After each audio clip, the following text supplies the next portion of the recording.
प्रश्न 13। निम्नलिखित का गुणनफल ज्ञात करें। प्रश्न 13 का ए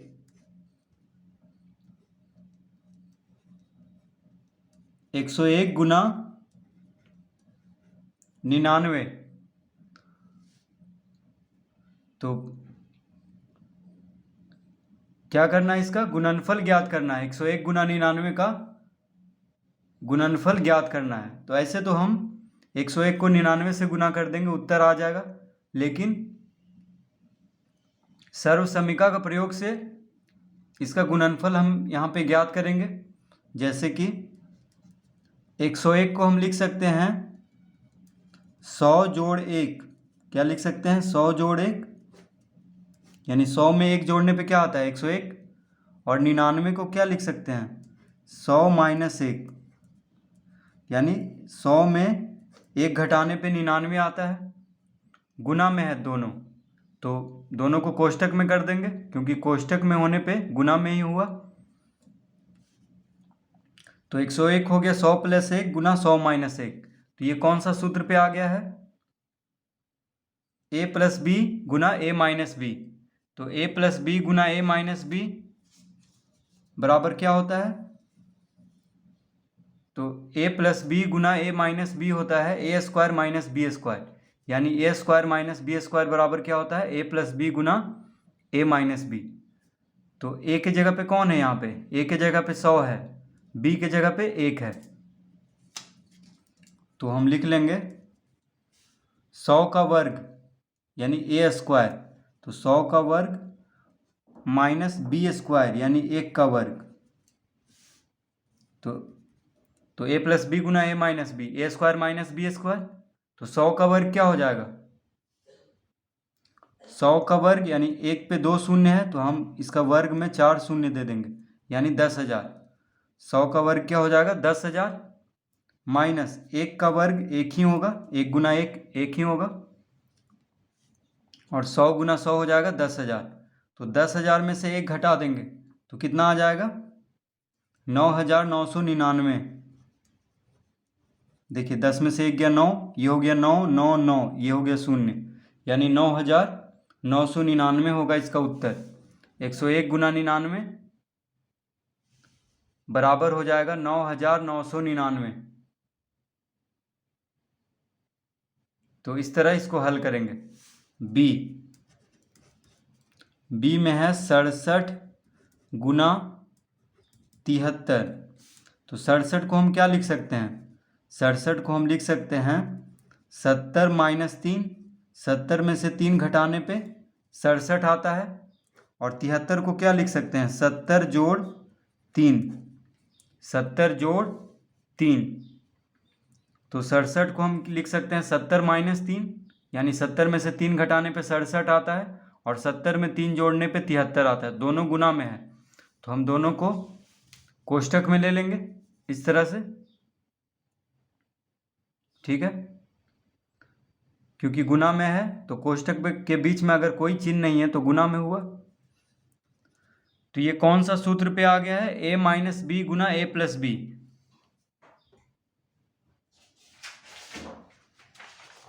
तो A square minus B square बराबर क्या होता है? A square minus B square बराबर होता है ए माइनस बी गुना ए प्लस बी, या ए प्लस बी गुना ए माइनस बी, कुछ भी कर सकते हैं। तो ए प्लस बी गुना ए माइनस बी कहें, चाहे ए माइनस बी गुना ए प्लस बी कहें, एक ही बात है। तो ए के जगह पे 70 है, बी के जगह पे 3 है, तो A square minus B square यानी 70 स्क्वायर माइनस 3 स्क्वायर। तो 70 का वर्ग क्या हो जाएगा? 7 का वर्ग 49। 7 का वर्ग 49। और देखिए एक शून्य है यहाँ पे, तो 2 बार गुना होगा, यानी वर्ग निकालना है तो 2 शून्य इस पे दे देंगे। तो 7 का वर्ग 49 हो गया, और शून्य है तो यहाँ पे 2 शून्य दे देंगे, क्योंकि वर्ग निकालना है, 2 बार गुना हो रहा है। माइनस 3 का वर्ग हो जाएगा 3 तिहाई 9। तो देखिए 70 का वर्ग हो जाएगा 4,900। ठीक है, 4,900।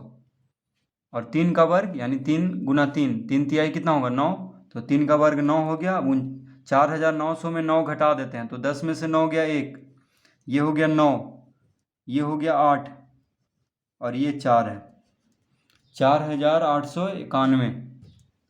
तो 67 गुना 73 कितना हो जाएगा 4891।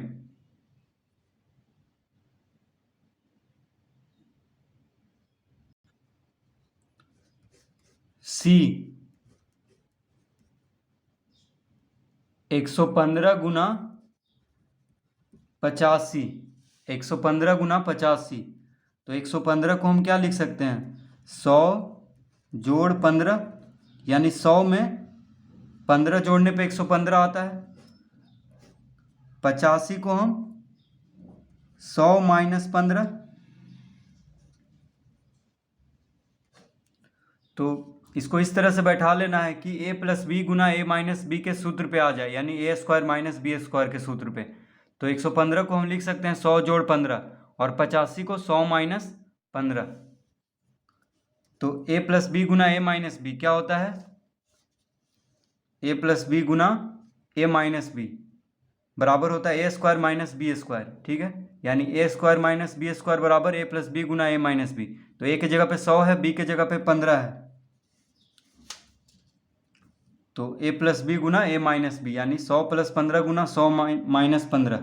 तो ए प्लस बी गुना A minus B, A square यानी 100 का स्क्वायर माइनस 15 का स्क्वायर,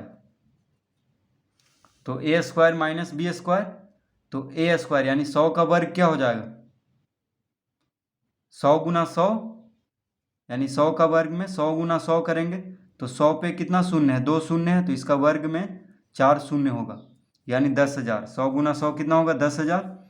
15 का वर्ग यानी 15 गुना 15, तो 15 पचे 75, 15 गुना 1 15, 15 7 22, यानी 225। 15 गुना 15 कितना हो जाएगा 225। अब इसको घटा देंगे तो 10 में से 5 गया 5, 9 में से 2 गया 7, 9 में से 2 गया 7, ये हो गया 9, यानी 9775। तो 115 गुना 85 कितना हो जाएगा 9775।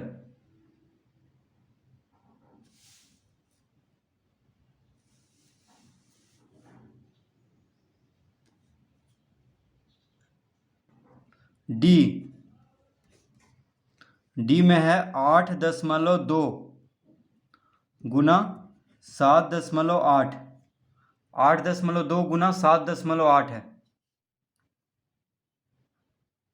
तो इन दोनों को इस तरह से तोड़ना है कि a प्लस बी गुना a माइनस बी के सूत्र पे आ जाए। तो देखिए 8.2 को हम लिख सकते हैं 8 जोड़ 0.2,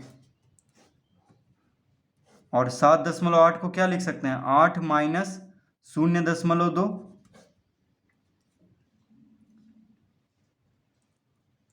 तो 8 में 0.2 को जोड़ने पे क्या आता है 8.2, और 8 में 0.2 को घटाने पे आता है 7.8। तो इस तरह लिख लेंगे।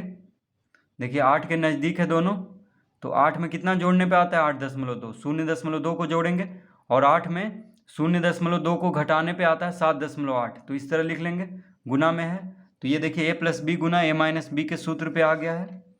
तो a प्लस बी गुना a माइनस बी क्या होता है a square minus B square.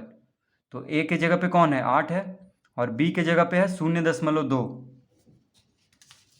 तो हम लिख लेंगे यहाँ पे a प्लस बी गुना a माइनस बी बराबर होता है a स्क्वायर यानी 8 का स्क्वायर माइनस 0.2 का वर्ग। तो a square minus B square यानी 8 का वर्ग माइनस 0.2 का वर्ग। तो 8 का वर्ग क्या हो जाएगा 64, 8 का वर्ग 64 माइनस 0.2 का वर्ग। तो देखिए 2 हम यहाँ पे मान लेते हैं कि सिर्फ 2 है, ठीक है। तो 2 का वर्ग क्या होता है 4। अब देखिए दशमलव के बाद एक अंक है तो 2 बार गुना हो रहा है, तो दशमलव के बाद 2 अंक होना चाहिए इसका वर्ग में। तो यहाँ पे तो एक ही अंक है तो इसके पहले एक शून्य लगा लेंगे, अब हो गया 2 अंक। अब यहाँ पे दशमलव दे देंगे और दशमलव के पहले एक शून्य दिया जाता है, तो 0.2 का वर्ग कितना हो गया? 0.04, यानी 0.2 गुना 0.2 कितना हो गया? 0.04। अब घटा देंगे तो 64 में से 0.04 को घटाएंगे तो देखिए 64 में से किसको घटाना है? 0.04 को। तो इस तरह लिख लेंगे। अब यहाँ पे घटाना है इसलिए दशमलव दे करके यहाँ पे 2 शून्य दे देंगे, क्योंकि नीचे दशमलव के बाद 2 अंक है। तो दशमलव के बाद शून्य देने से कोई फर्क नहीं पड़ेगा 64 को।